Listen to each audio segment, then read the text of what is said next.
Hello and welcome. I know that a lot of people last week were asking where I was and what I was doing and why there was no live. Sometimes I think it's just best to take a break. I think a lot of people will hear from me on a regular basis, and I don't want it to be like an overload of personal opinions. But welcome another Tuesday live Q&A. Again, this is February 17th, and it is 2026. And if you have questions, I want to be able to provide you with answers.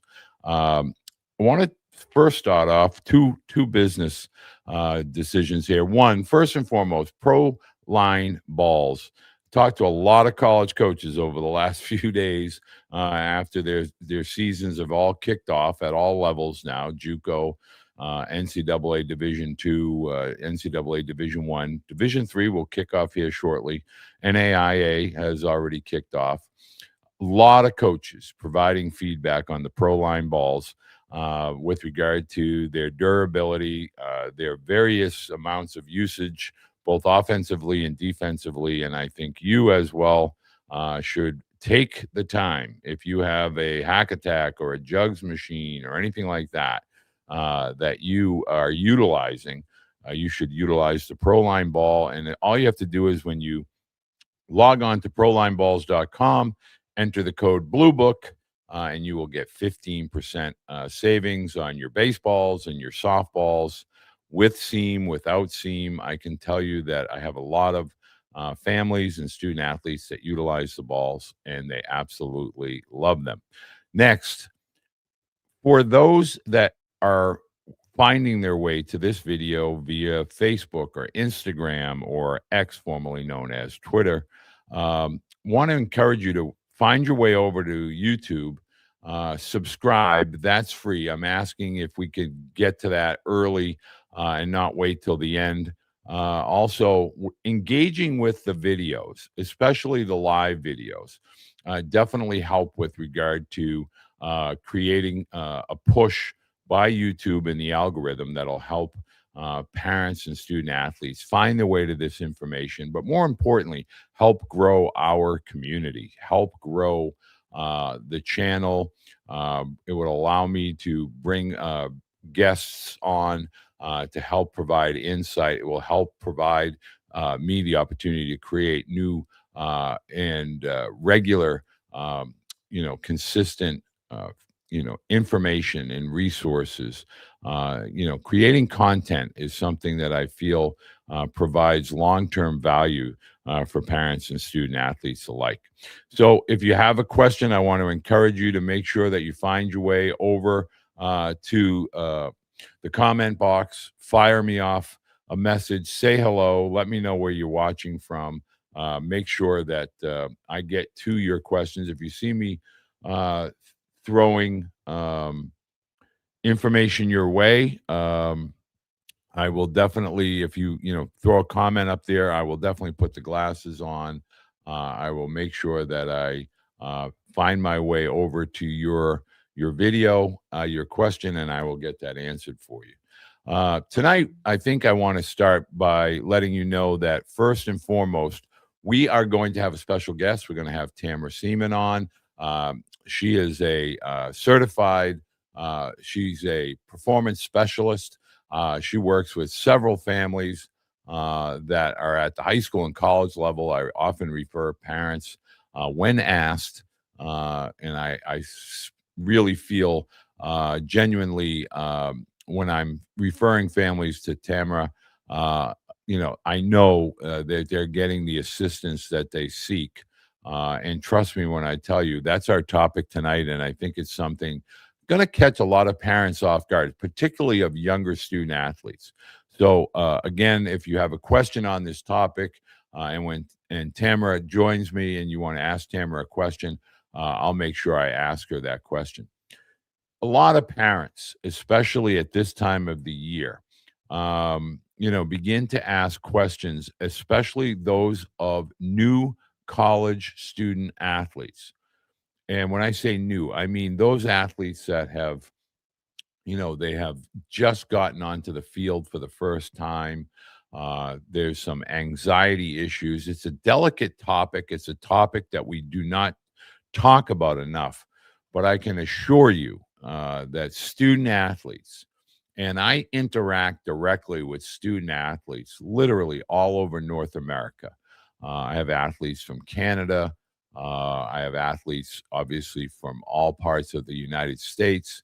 And when I'm talking to them, they'll always ask me questions that they may not want to ask mom or dad, at least initially. And then I kind of uh, ask them what their intentions are, meaning, is this something to do with performance anxiety? Are there issues with regard to the coaching staff, et cetera?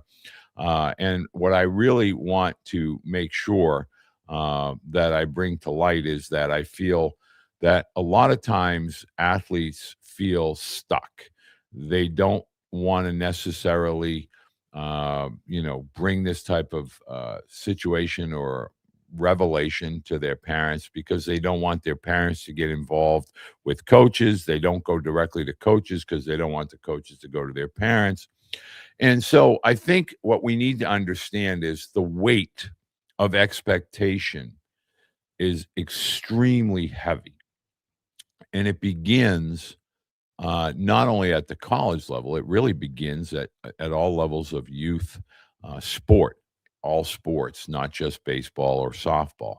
And I think that we as adults need to do a better job with regard to understanding that in society today, the role that social media, the role that iPhones or cell phones, play with regard to performance anxiety.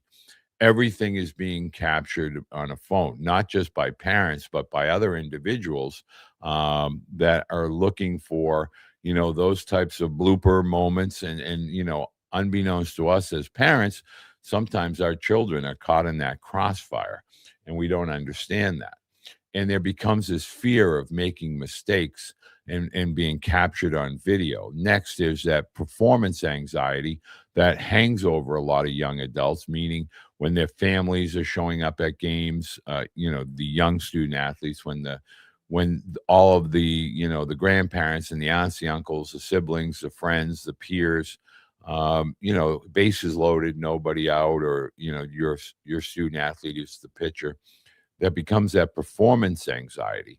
And then next is something that's very near and dear to my heart because this is a topic that I have lived.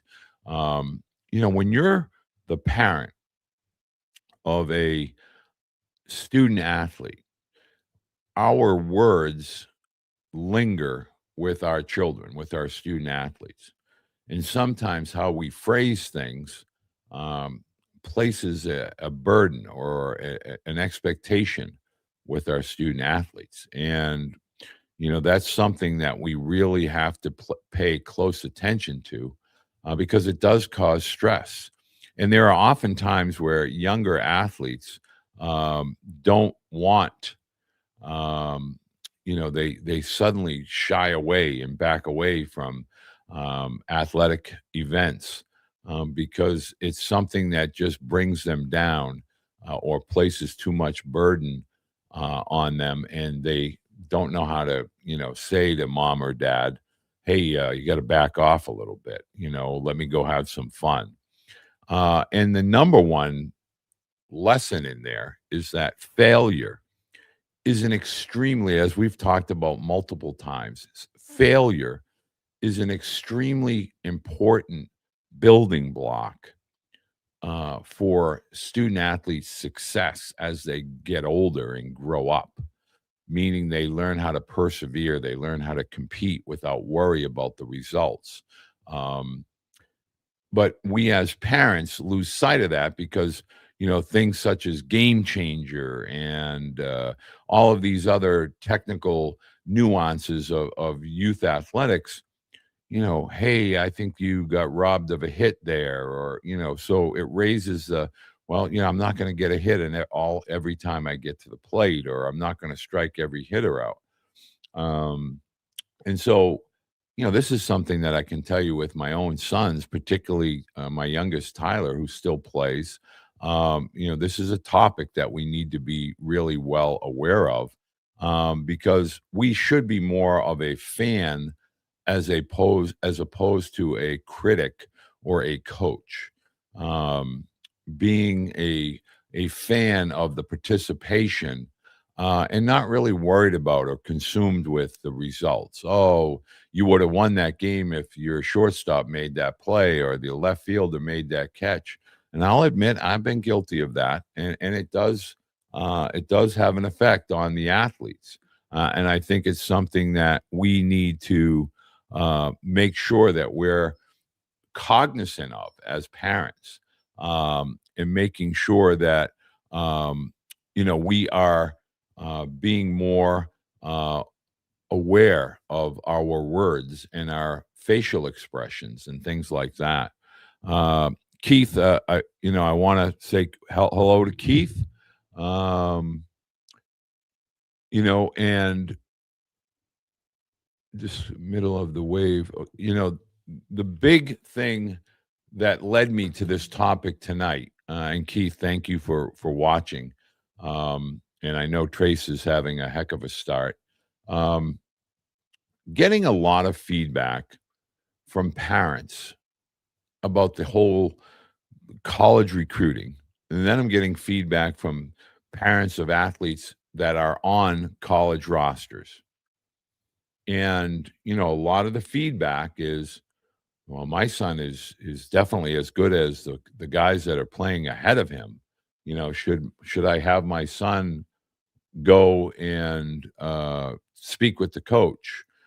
And then I'm getting feedback from the athletes that, you know, I, I I'm not ready for this yet, but I think I should be going to talk to the coach. My dad or my mom is telling me to go talk to the coach. And is that a good idea? And so there's a lot of double-edged swords that are going on at this point in the season, and a lot of that has to do with the fact that, um, you know, how do we allow our children to handle disappointment? How do we handle them to be, serving a role that may not be what they're accustomed to coming out of high school? And I think it's really critical to understand our jobs as parents are not to carry our student athletes bags.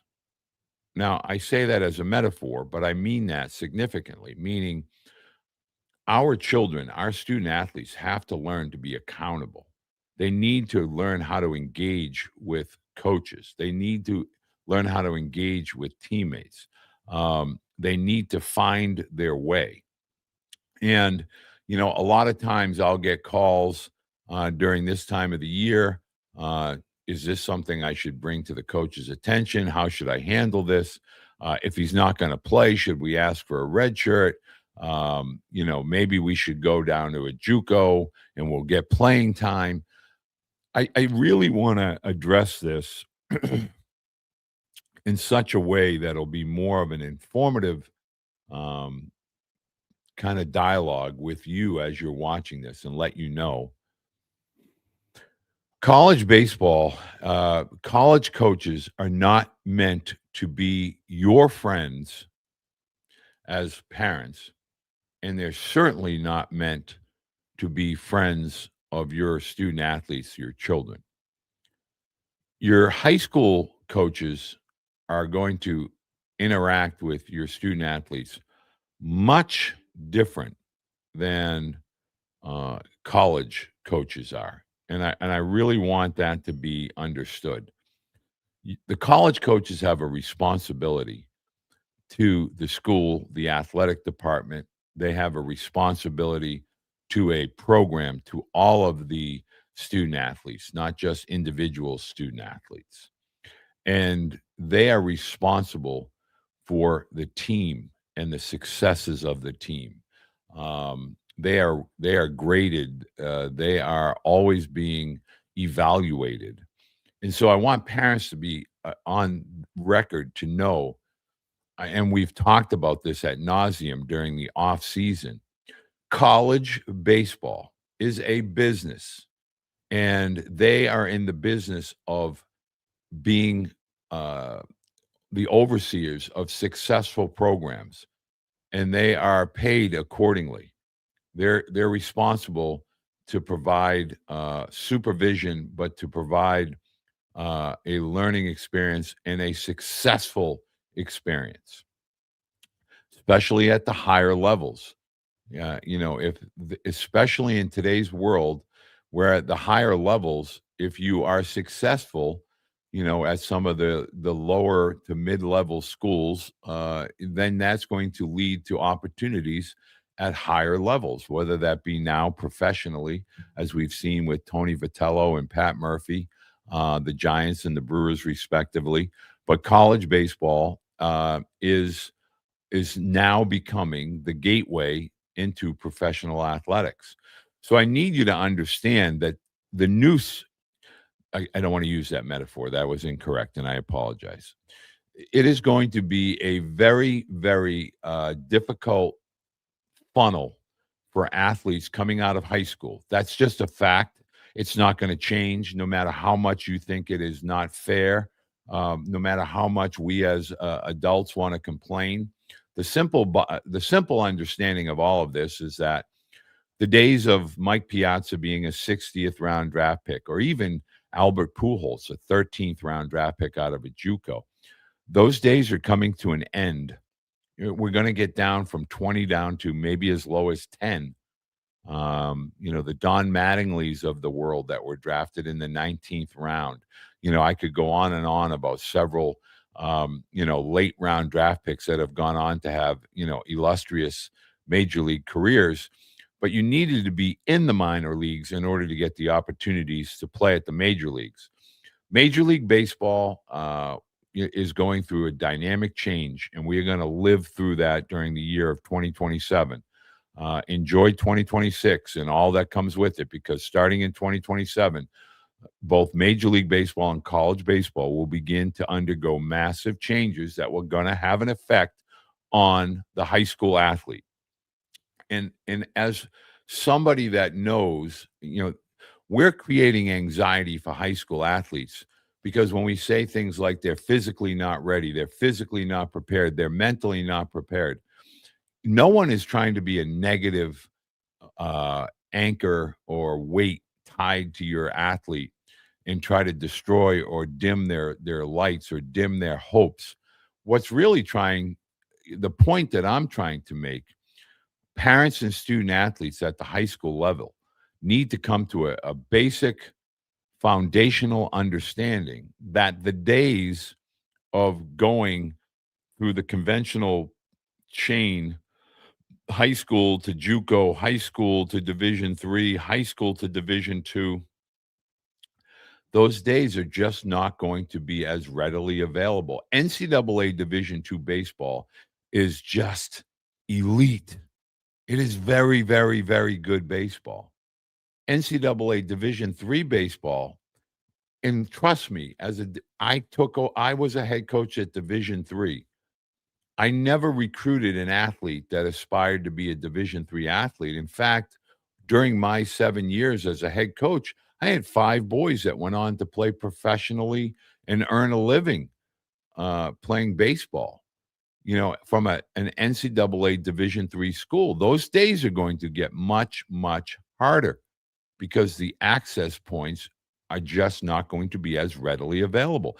So let's talk about performance anxiety. At the lower levels of youth baseball, we need to understand 2 words that have fun: fundamentals. Fundamentals and fun. That needs to be paramount with the younger ages of youth baseball. I've discussed this ad nauseum. I just want to let you know that parents, I hear from parents that are playing on certain travel programs, not all, certain finite number, that are talking at 7, 8, 9, 10 years old about the need to be fundamentally sound and being a part of a program for a long period of time. We're placing a lot of anxiety on young athletes to perform? Is there a double A, a triple A, a major division at USSSA? There's a minor league and a major league at Little League. And how does my son not make it? And this team's coach is garbage, and this rec team is garbage. This is all coming from adults. It's not coming from kids. Now, are some kids really wired differently and they're looking for the elite competition? Absolutely. But let them play up. You don't have to create all this performance anxiety that they have to play on the super triple gold, all prospect, all region team, the national travel team. I have kids here in New England that play for a prominent with a name on their chest, that are 8, 10 years old. And I go to watch the practices, and, these practices are ridiculously bad, but they all have the name on the front and they all have the gear that they pay thousands of dollars for. And just because you put the gear on is not going to turn your student athlete into a college caliber athlete. But it starts at these ages where we're placing such unnecessary, unwarranted levels of anxiety and stress on student athletes to just participate in a youth sport. It goes really for all sports, not just baseball. And I'm certainly not trying to categorize, certain national chains. Okay, great. You want your student athlete to play for them? Great. You think it's going to make them a better athlete? Great. But be careful what you wish for, because when you start to go down this path, your expectation for your student athlete is going to play at a certain high school level. It's going to play varsity at a very young age. And of course, that's going to lead to being a college student athlete. The numbers beyond high school simply do not and will never be able to allow every single child that has a dream to participate. No matter how much money you spend on a high school, no matter how much money you spend on a travel baseball program, no matter how much money you spend on camps and lessons and instruction, it's not going to guarantee placement on a college roster. It's not going to guarantee that you're going to play at a certain level. And I'm sorry, but I need to say this out loud. College baseball is for athletes that can perform and can execute at an extremely high level on a consistent basis. NAIA, NJCAA, NCAA Division III and Division II are not just lower levels where the participation rates are going to be higher because they're not Division One. That ship has sailed permanently. It is not coming back. 2025 is not 2015, it's not 2005, it's not 1995, so forth and so on. From 2025 on, which was last year, moving into 26, college baseball is entirely different. And it's going to remain that way for the duration of college athletics. The toothpaste is out of the tube. It is not going back into the tube. I really want to make sure that I stress parents, we need to have dialogues with our student athletes. We have to manage expectation. And expectation can be solved through evaluation. There are so many people that will offer their evaluations of our student athletes, but we have to respect their opinion. We can seek second opinions, third opinions, but if someone is saying to you as a parent, or more importantly, as a student athlete, here are your deficiencies. These are the things you need to address in order for you to become a viable potential college student athlete. And oh, by the way, if you do have the ability to play on a college roster, your expectations as far as playing time in the role that you will play within that college program, you need to understand getting there is one thing. Staying there and moving up is another thing entirely. Because once you're in a college program, you are competing. And when you're in a high school program, you are competing with older, bigger, stronger athletes. The game is getting older. In 2020, the average age was 20 to 21. In 2025, the average age is 22, teetering on 23. And I hate to say this, but it is the simple reality is that we are going to get to a place where college athletics of all sports, by the way, will be 23 to like 25 or 26. Now, you're going to say, well, that's silly, Walter. That's not going to happen. Well, it's already happening. Look at college football. Look at college basketball. Look at college hockey.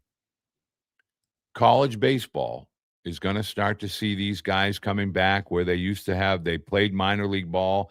They have years of eligibility. They go to court. They get an injunction. That's going to happen. And what if there's a movement afoot where the JUCO is not going to, really apply to the NCAA? What if something like that were to happen? All of this is going to create anxiety because you, as parents, begin to stress because there's a backlog of athletes going into college. And then when you're stressed, your athletes are stressed. And then your athletes figure out, well, I have to perform. If I get my opportunity, well, I'm getting gypped. I should start over that guy, and I'm not starting. What should I do? Or our team's getting blown out, and my son only got one at bat. Freshman year, when you go back in time, and I'm talking when dinosaurs roamed the earth in the 70s and the 80s and the 90s, at the high school levels, freshmen and sophomores, era, there was no freshmen playing high school athletics, but sophomores, they were playing JVs. And if you made a JV team, you had to be really, really good. We're back at that stage. We're back there. And just because you have paid so much money into these programs, at early ages, thinking it was going to lead to some sort of edge, it doesn't work that way. And you can pay to go to some of these newly created baseball academies, and, people can, put swords in my back and sling arrows at me. But just because you go to those schools and you're paying money doesn't mean you're going to get between the lines. Performance anxiety is a very, very big issue that more and more parents need to begin to address. They need to step back as far as communicating with coaches, even at younger ages. Do not be your student athlete's voice. Encourage them to interact with adults, even at younger ages. And instead of being accusatory, be more inquisitive. The old adage, instead of being judgmental, be curious, and encourage your athletes to take that approach. What are some things that I can work on that will help me not only get between the lines, but help the team be more successful? How can I become a better player within my role? Encourage your students at very young ages to become more accountable. Now, I just want to go to when you see me put the glasses on. Trevor, how are you, sir? And I want to say hi to DV. I want to say, Trevor, your sons are doing fantastic. Keith, thank you so much, Keith. It's really up to them, correct? And I am going to introduce our guest tonight. Now, I want to encourage you to really take an approach to this. If you're watching this later and this is on YouTube or you're watching a clip, I really try to surround myself with people that I find to be intellectually superior. They're in a certain demographic of the sports. And there is one person that I tend to turn to, really two or three, but the one that I really tend to interact with when I'm referring parents. And I want to make sure I stress this. When I turn parents over to people. I really want to know that that person is as engaged and involved as I am. And tonight's guest, I've had her on several times. Tamara Siemon is not only an elite mindset, uh, mental performance coach. She's the parent of two young athletes. That's A. B. She and her husband are former Division One athletes. So when I say to parents, I think it's time that I introduce you to Tamara. There's a reason for that, and it goes far beyond just being able or capable to help parents. It goes to the point where I really feel that in today's world, more than ever, I see so many people so frustrated, and they'll always say, Walt, is there anyone that I can talk with, or I can have my student athlete talk with? And I'll always try to get to the root of the issue. And when it comes to, well, they're really stressed out. Okay, now it's time for Tamara. It's gone way beyond me, and I don't want to offer endless advice. I want to get results. And so, with that in mind, I want to bring Tamara up. Tamara, there you are. How are you tonight? I'm great, Coach. How are you? I am fine, thank you. And I really, would prefer that I'm not babbling, but we have had a lot of questions recently, and I want to make sure that parents understand and student athletes that find their way. Every time I've ever had a parent contact me and say, "Is there anyone that you can recommend, whether it's for me or my husband or us as a family or our student athlete?" And I've had some high level athletes, all across college athletics that I've referred specifically to Tamara. And I want to start there, Tamara, by saying, A, we will never discuss athletes.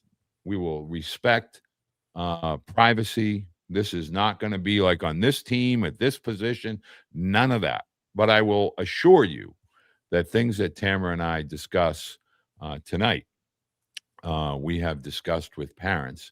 And I want to start there, if I can, Tamara, because this past weekend with college athletics, both at the JUCO and Division Two, Division One level, all those levels, parents now are getting feedback from their student athletes. There's a sense of frustration. I thought I could have gotten at bat. I thought I could have started. Somebody else is starting, and I'm coming in relief, et cetera. When you get those types of questions, do you tend to gravitate to the athlete, or do you work with the parents first and then go to the athlete? Um, I think that, I think that the athlete needs support. If an athlete is calling home or having that conversation, then it can be a really helpless feeling as a parent, right? Sometimes our emotions get in the way. We're not trained to know what to say and how to handle this. So I think that connecting with the athlete, giving them a sounding board, and then giving them some objective, constructive feedback that helps them zoom out a little bit, right? And see the big picture and continue to work and have a plan together is key.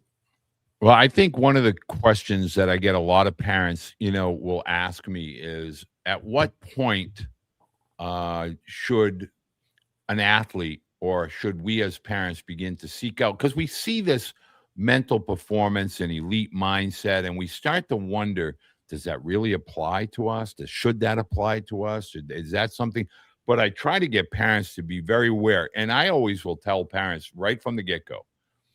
I became aware of this because my son finally said to me when he was pitching in college, "Hey, this isn't high school anymore. Like, those lights are really hot. When I go out between the lines and I'm on the field, like, it is scorching hot. Relax. Take a step back, take a deep breath, and just let me perform and let me figure this out." And when I say that to parents, it catches them off guard. But when you're interacting with athletes, do you feel like the bubble is getting bigger and bigger, and they're kind of waiting for it to pop, or are you trying to get to it before it gets to that point? I think it's a little bit of both. I think that by the time these kids have gotten to college, sometimes we are not in front of it enough, and that's fine. That doesn't mean we can't help, but there's an even greater sense of urgency when you think about all the hoops they've jumped through. Maybe they've transferred or they've had gap years. It's just so while it might not be for everyone, I feel like if your athlete aspires to play at the highest possible level, at a certain point, the mental piece is the differentiator, right? That ability to be consistent and to flush quickly in a game like baseball or softball of failure. So if I'm getting them in college, we've got a great plan together. But if I'm getting them in middle school or high school, we can be a little bit more proactive and build habits. One of the things I want to make sure, yes, Tamara will take questions. I have to read them for her. So when you see me put the spectacles on, I want to make sure I'm reading your question correctly. So allow me from a vanity perspective. But I do want to ask this question, Tamara, because you're living this now. And I want to ask this in such a way. I think the world has become, with regard to youth sports, is we have this expectation that what we do in the youth level and then subsequently at the high school level is going to kind of lend itself to, well, we're going to definitely play college if we go to this high school or we play for this travel organization because they've had so much success in the past. But in today's world, that whole narrative has ended. It has ended rather abruptly. So when we're starting to go through the recruiting process, which is really at the epicenter of all this anxiety, if we're all being honest, when do you begin to suggest to parents, okay, you might want to begin to widen your lens and kind of look at more different types of schools that are geographically and academically desirable, and then offer the opportunity to participate on a college sport rather than saying, well, I have to go to this level because that's what everybody thought I was going to do? I definitely think by sophomore year. I think, and I say that because I have a son who's a sophomore and plays baseball, and he's taking the pre-SAT and the pre-ACT. So we are able to be proactive and able to have conversations. And I keep saying the word proactive because in a world of complete uncertainty, anything you can do to give yourself a little bit of time and a plan is such a gift to give you and your family. So I think sophomore year gives you a chance to ask a question such as, what kind of climate do you like to play in, right? And the kid is not going to feel so much stress because it's not late junior year when they've already done their tests and they kind of have to have their mind made up.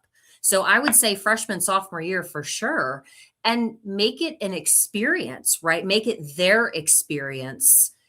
Allow them to think and consider and kind of wonder, right? Like, what am I interested in? I might want to play at the highest level, but who else am I outside of this sport? Because that identity piece is really key too. I think that's such a huge, and I want to come back to that because Yeah. that to me is really at the essence of what we're talking about. Yeah. I have a question from a parent, and I think this is a great question for you. What are some of the warning signs that parents can be looking for, especially in the younger athletes, or as they begin to get into high school and they're coming out of that sophomore year? Maybe are there warning signs that parents can look for or identify where they say, "Oh, we want to get ahead of this. We got to we got to talk to Tamara. We got to find somebody that can help us with this." Yeah, I think, is your child still having fun? I know that sounds so basic and Pollyanna, but like, are they still so engaged in the commitment that this sport requires? Are they tight? Do they seem stressed? Are they shutting down? Are they biting your head off at things that they wouldn't normally? Are they really focused on maybe comparison or constantly looking at what other people are doing on social media, right? Some kids can handle that. I haven't met too many who can. I can't, so I shut it down, right? It's like, so are we intentionally playing for the love of the game, but also to get better and because we have a long-term goal, but we're in it, right? Like more days are better than not. Or does our child just seem tight? They don't seem like their head is in the game when they're playing. There's demonstrative with their emotions. All of those things are an obvious sign that they're putting so much pressure on themselves, and no one performs well when they do that. I think we underestimate the role. It's easy for, on the surface, to blame social media, but I think we understate the role that social media plays Yeah. with our student athletes. And we don't pay attention to, everybody has a video camera, everybody has an opinion, and we can't control the opinions. And going back to your point about the identity from athletics, that is something that I learned the hard way with Tyler. And it wasn't until Tyler figured out after high school, hey, look, baseball is just something that I do, but I am, so much more than a baseball player or a student athlete. But what happened was, when he's in high school, he's a multi-sport athlete. So the seasons change, the sports change, and we kind of blend. But when you get to college and you're solely a softball player or a baseball player or a basketball player, that becomes their identity. And if they perform, everybody loves you. And if you don't perform well, nobody likes you and you stink and you cause us to lose. Can you talk a little bit about that as far as how to navigate the social media dynamic with the younger student athletes? I mean, we give them our phone when they're 10, 11, 12, obviously for safety purposes, we think, but then they're all on there reading the headlines. How do you kind of get the children to understand that social media is just an opinion? It's not reality. It's Yeah. perception. Yeah, and I always try to put this disclaimer out there that I have made so many mistakes, so I don't connect with you and preach, right, and act like I have it all figured out. If I'm giving an opinion, it's because I've made mistakes or I've gone through this enough.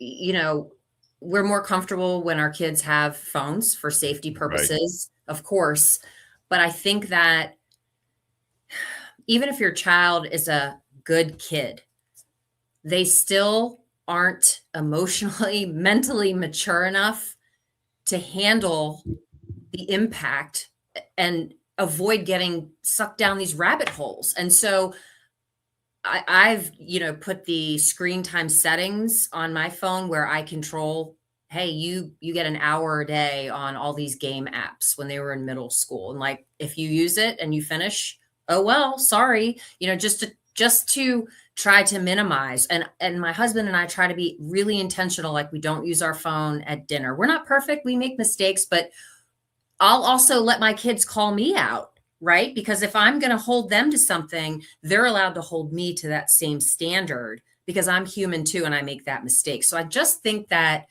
it's like everything in moderation. We were not meant to have our face in a phone for 8 hours a day, but that we get sucked in, right? So we have to kind of figure out, how are we going to manage this?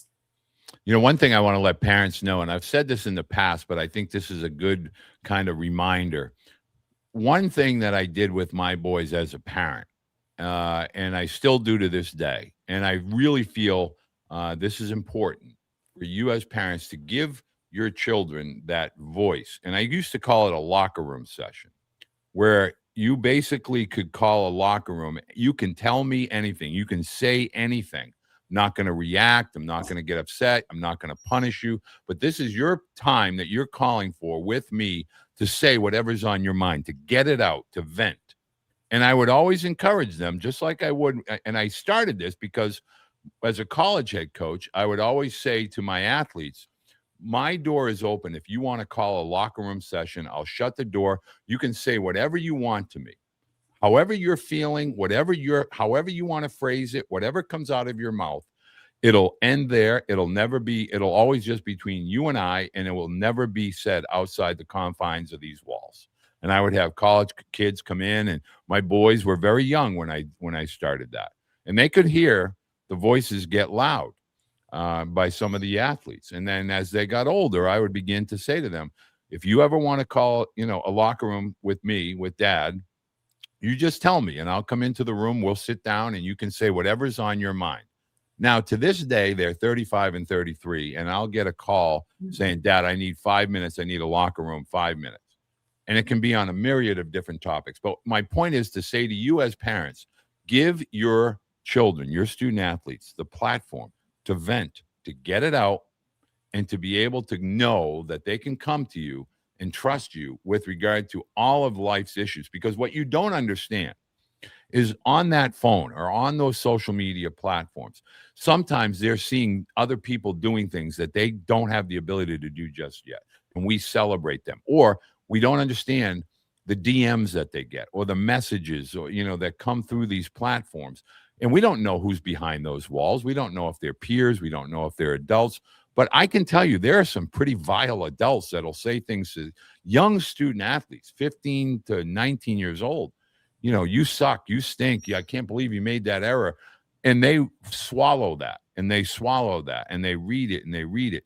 So on something like that, Tamara, when you're put in that position where you're being confided in with a student athlete that says, geez, I just want to go to my dad or just want to be able to say to my parents, get off my back. I'm paraphrasing, but how do you kind of get the athletes to understand it's okay to vent? It's okay to go to your parents and tell them, hey, step back a little bit. How do you communicate that with the student athletes? Yeah, well, I always tell them I'm a safe space, first of all. And what we discuss, as long as it's not anything about you harming yourself or somebody else, it stays with me. However, I will kind of present a mirror to them and let them know, hey, as a parent, I make a lot of mistakes and I don't always realize how things sound or my intention doesn't come through accurately. Do you think maybe that's happening with mom and dad? Or like, how would you feel about talking to them about this? I know you care, you love them, you know how much they do for you. So I kind of just, without being a threat, want to just present a little bit of a mirror to them so that they can consider, oh, there is a way to talk through this. Maybe not tonight, but after I cool off. And then sometimes we'll even I'll role play with the kids. Like, okay, pretend I'm your dad. How would you say this in a way that you get your point across, but you feel comfortable? And they need to vent like the rest of us, right? Or they need help with the words to feel confident.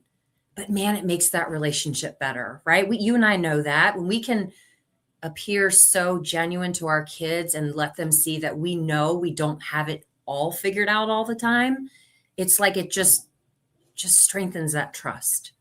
And I really want parents to go ahead and steal the phrase locker room. But I promise you, every family I've ever worked with over the last 8 years, when they implement that locker room type of dynamic that Tamara and I are talking about here, I will promise you, you will see results.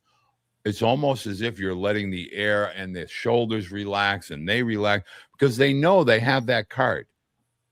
And when they're young, they might overuse it a little bit. But then as they get older, they begin to figure out, okay, I can handle this. But when it starts to get a little too tense, Dad, I need a 5-minute locker room. I need a 10-minute locker room. Okay, all right, I'm going to put my phone away. Everything's down. It's you and me. You have my undivided attention. If you use that, I promise you, you'll see results. And I also get, whenever Tamara joins me, and trust me, I would have her on every single Tuesday, but I have to be respectful. This is a woman that is a parent, a wife, and also a business owner. So I get that you want access to Tamara, but elite minds, I'm going to let you all know everything about Tamara and her website, I promise you. And all these questions you're asking, I'm going to get to at least the next 3 of them.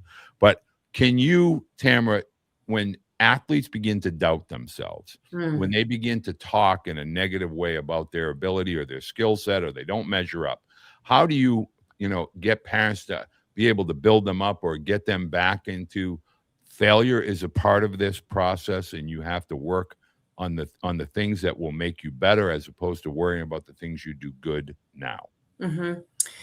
When the doubt comes and the self-talk is negative, it's time to have a conversation with someone like me, because mom and dad, even though they're saying all the right things, most of the time, at least from what I've seen, the athlete doesn't want to listen to mom and dad, right? So it's someone like me, or it's one of the coaches on their staff that whom they trust. But it is it's a conversation about, would you ever talk to your best friend this way? And kind of, what is your expectation? Like, do you expect perfection?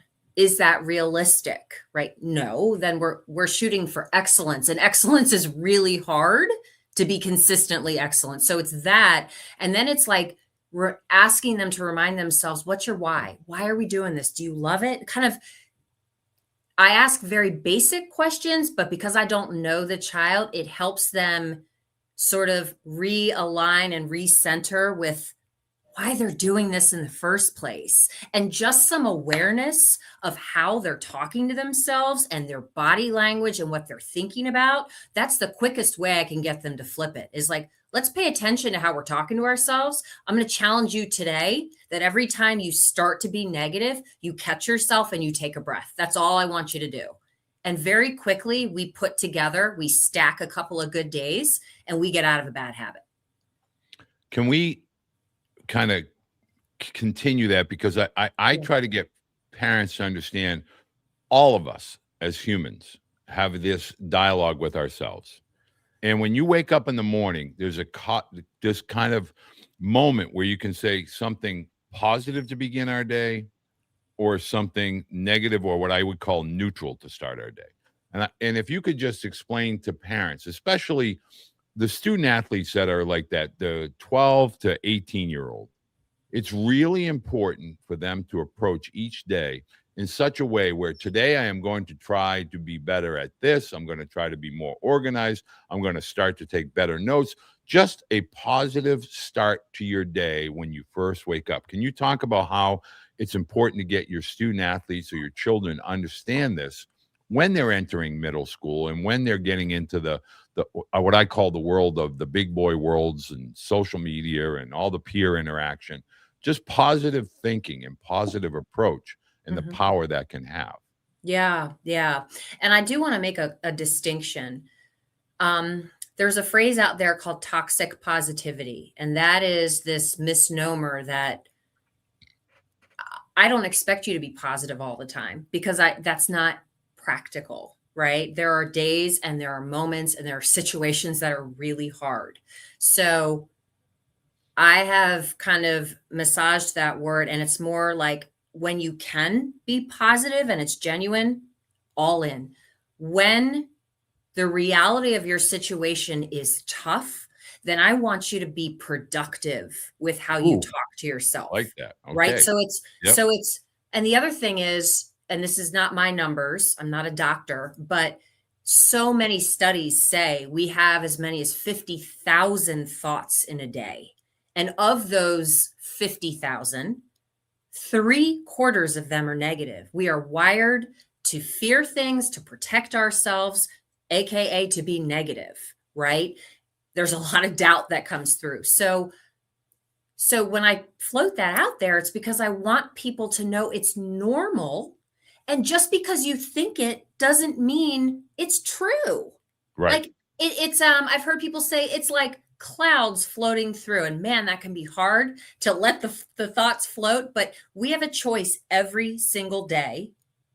And the more we pay attention to our thoughts, the more we try to find a silver lining and try to be productive, we can really shape the outcome of everything. So I'm just a big believer in that. Like when I get dealt a bad hand, I'm like, what do I need to learn from this? What good can I take from this? And that's taken me a while to do, but it's a game changer, Walter. It's a different lens to look through. I really think, I mean, I could go on and on about, life and situations and things that happen. And I think the one consistent takeaway that I am getting in today's world from parents is that they're so upset and so utterly angry that college athletics seems to be denying entry to the high school athlete. But in reality, what's being said is you need to be on par, or you need to be up to this level in order to be an active participant. So nobody is saying you're not going to have an opportunity. What's being said by all of college athletics, every sport at all levels of college, and I don't think this is anything new, by the way, but playing college sports, man, oh man, there is no correlation between high school athletics and college athletics. I will just go on record as saying you can be the best player in the state of whatever, pick your state. You can be one of the top in your region. To play in college is a different level, and that takes both mental and physical maturity. So when I try to talk to parents, and I would love for you to kind of answer this on from a developmental perspective, rather than us trying to say to parents, you're simply not ready for that level as an 18 turning 19-year-old. It's not personal, and it's not a reflection of you'll never be able to. It's a matter of right now, the 22 to 25-year-old athletes are getting between the lines. They're active participants because they are mentally mature. They have a mature approach. They are physically capable because they are physically mature. There's nothing we can do to turn an 18-year-old into a 23-year-old until those 4 or 5 years have occurred and Mother Nature takes its course. So how can you work with parents to kind of temper the expectation from that high school level into college athletics? There's not a natural kind of step from high school senior year to college freshman year.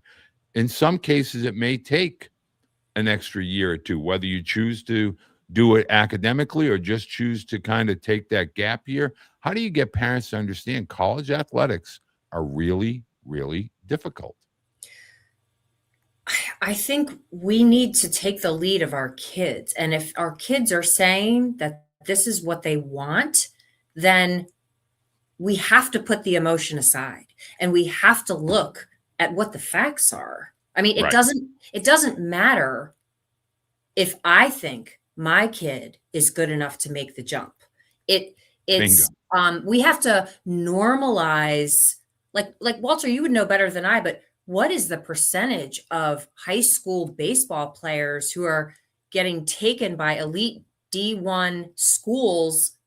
I mean, they're probably not starting, but what's the percentage of them who are going? It has to be single digits or low double digits. It's just not the norm. So it doesn't mean never. It just means not yet. I mean, like my kid's a sophomore and he's already like, look, like I know I need to have a future outside of baseball, but Mom, I'm aware I may have to take a gap year. I may have to go JUCO. I may have to go D3. And he says this because I've been sharing what I hear, or I'll send a podcast that you've done, or like, you're not even the only one. It's just, this is what's real. Or I'm like, hey, buddy, look at this roster. What's the average age? Right. And I think when I get I get a lot of angry, usually on Tuesdays. Now I have to tell you, I know Tamara has not been a guest for a few weeks, and that was the holidays, and she's a mom, and she has a business. There's no way I'm going to be able to get to all these questions. And I apologize because I just have to be respectful of Tamara's time, but I will get them to Tamara and we will answer them for you. I have your screen names, and I know some of you that are asking the questions, and I will get these questions directly to Tamara. I will package them up and I will email them to her tomorrow morning. But I do have two that I'm going to paraphrase into one question. Yeah. And that is this. It has become kind of over the last 50 years prior to COVID, there was always this natural progression between junior high school, middle school, high school, college. But is it time for us to start to think about, and I'm not asking this from an athletic perspective, I'm really asking this from a life perspective, because I look at this as a life process between the ages of, say, 15 and 25 and everything that occurs in between. Are we now becoming a society that maybe needs to kind of figure out that period of time between 17 and say 20, 21, where you kind of want to be able to understand, hey, I don't know what I want to major in at 17 or 18. Maybe I need vocational school. Maybe I need some time away, maybe take a year off and work. I mean, how do we approach all this with regard to trying to figure it all out at 18 if Mm. there's a backlog, meaning, okay, everybody's pushing us back down. There's no room for us up here. How do we begin to interject new ideas and new concepts and maybe new time frames?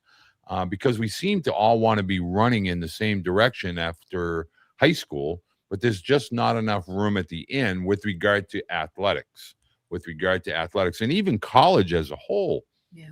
The industry is changing. So how do we as a family begin to have these dialogues with athletes and say, let's not be in such a rush. Let's wait until the junior or senior year. Let's figure out, what you really want to do with your life or what Mhm. part of the country you want to live in. Is there a new method to all of this now as far as time parameters are concerned? I don't know if there's a new method, but I think it's so smart to, as a parent, have that conversation. Again, even if we're talking to our teenager, they're still a child, right? They're still not fully developed, meaning they're still going to feed off of our energy. And if we're able to have a conversation that says, hey, I don't have it all figured out. All I know is the landscape's totally changing. The cost of college is outrageous. Not everyone wants to go to a 4-year school. Like, let's think about how important is your sport to you?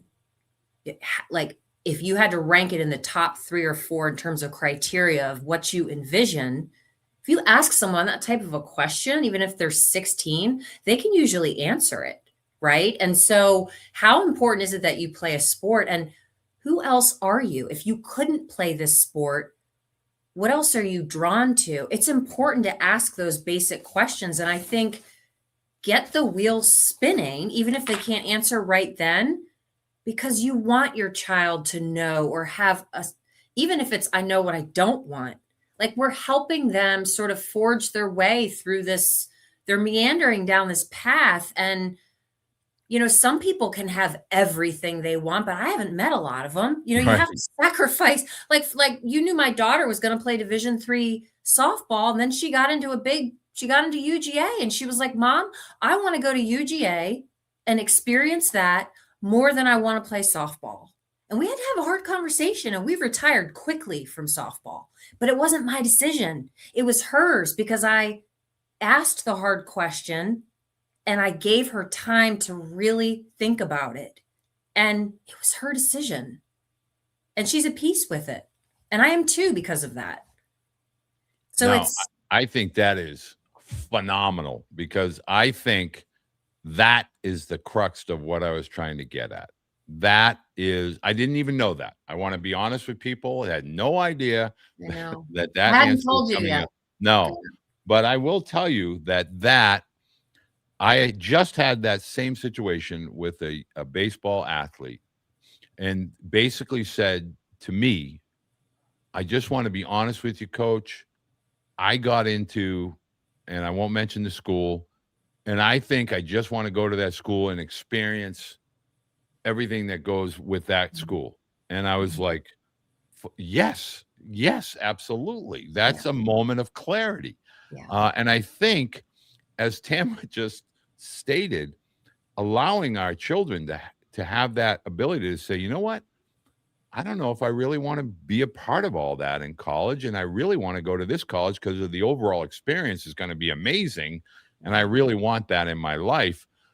And that is really the point that I've always been making over the last several months is that it's not the sport that determines the future of our children, of our student athletes. It's part of their college experience. It is not their total college experience. Right. So every single person is asking me this. So rather than hearing it from me, someone says, boy, I need to talk with Tamara yesterday. How are they going to get in touch with you? The website, the email address, how are people going to reach out and work with you directly? Yeah, so my website is elitemindsetdevelopment.com, and there's a contact me button right on that, or you can email me elitemindsetdevelopment@gmail.com. I'm also on Twitter/X, and I'm on Instagram and Facebook. Um, and just one little nugget as a follow up to that, because I want to be honest. Hmm. Um, I I don't want you to think I'm being dramatic, but when my daughter retired, I mourned it a little bit. It was I don't want to say humbling, but it was we like to be in front of these things, and we like to know when we're going to see our child play for the last time. Ooh. And in a perfect world, we want that last game to be really good. And we didn't have that. We did not have that experience. And so I had to look in the mirror and say, if she's okay with this, I need to put my big girl pants on, and I need to be okay with this. I felt, gosh, did I push her too much?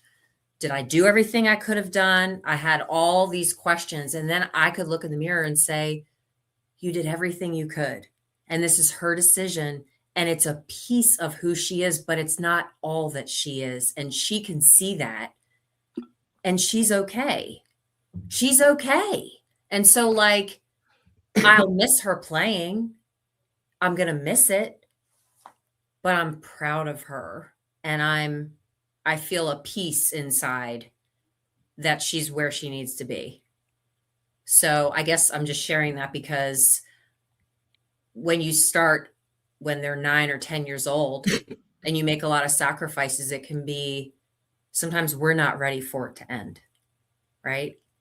Well, I can tell you, I am deeply appreciative that you shared that with all of us. I can tell you, as a 63-year-old dad, I know exactly what you're going through. I've lived it with my oldest son. And I think it's important for parents to kind of get out in front of that type of a topic, Yeah. because whether we want to admit it or not, the biggest part of this is youth athletics are exactly that. They are a part of our children's youth, and they do not define and they do not determine outcomes. They do not determine destinations. They do not determine achievement or anything, levels. And so athletics are just a piece of our student athletes' childhood. Yeah. It took me until I was in my late 50s to figure that out. And when I try to share that with families, I could not have done it any better than Tamara just did there. So, first and foremost, as always, absolutely awesome. And I appreciate you taking the time to not only share that story, but to help others. And I encourage parents. I do not interact with Tamara I don't interfere. I don't ask questions. I don't badger her. Whenever somebody says, can you, I always just say, yep, here's who you're going to contact. And she never contacts me I don't have any interaction or dialogue with athletes or parents. That is none of my business. But I will tell you, as parents, if you're watching this, trust me when I tell you, the sooner you implement something with someone similar to Tamara or Tamara directly, you will definitely see a kind of a new and energized student athlete. And I promise you, it's well worth the time to interact with Tamara and kind of initiate your process with your student athletes at whatever age you deem necessary. That's between you and Tamara. But Tamara, thank you so much for taking the time to join me today. And obviously, Happy New Year. I haven't talked with you I know. in a while, but thank you so much. And yes, to the person that just asked, I will try to do once a month with Tamara so we don't get backlogged. But again, remember, she has a parent of a senior in high school, a sophomore in high school. She has a business. She is a family person. So it's not like I can just get her on every single week. But we will try to do a once a month, particularly while we're here in season, to get some of your questions answered. Tamara, thank you again so much. Thank you, Coach. Have a good night. You too now. And I want to let everybody understand that all you have to do to reach out to Tamara, follow her on social media. You can start with a direct message. I will make sure that I have her website, her email address in the description below and on the podcast. For everybody asking, I will make sure I will follow up with Tamara all the questions that we didn't get asked tonight. Thank you so much. And next Tuesday, we'll be back again for our live Q&A. Remember, subscribe to Coach Beede. Oh, I don't know. Okay. There we go. All right. Thank you so much, Tamara. Thank you. And I really appreciate you taking the time to interact with sharing that story. I thought that was just tremendous. I've been wanting to tell you, but I figured on a show was probably a little more appropriate than just on a text. But yeah. Right. Wow. Yeah. I mean, just absolutely.